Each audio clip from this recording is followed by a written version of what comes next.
Creating a new epic in Jira helps organize and manage large bodies of work, often representing significant features or goals in a project. Here's how to create one. Navigate to the project, log into Jira and select the project where you want to create the epic.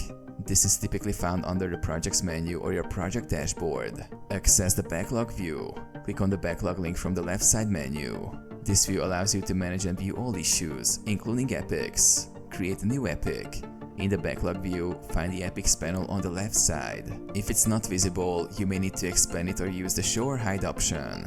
Click on the Create Epic button or plus button in the epics panel.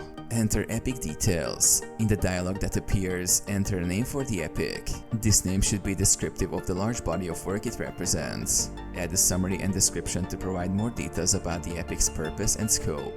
Optionally, set additional fields such as priority, due dates, and labels based on your project's needs. Save the epic. Click the Create or Save button to finalize the epic creation. Assign issues. Once created, you can add issues to this epic by selecting the epic field in those issues and assigning the newly created epic.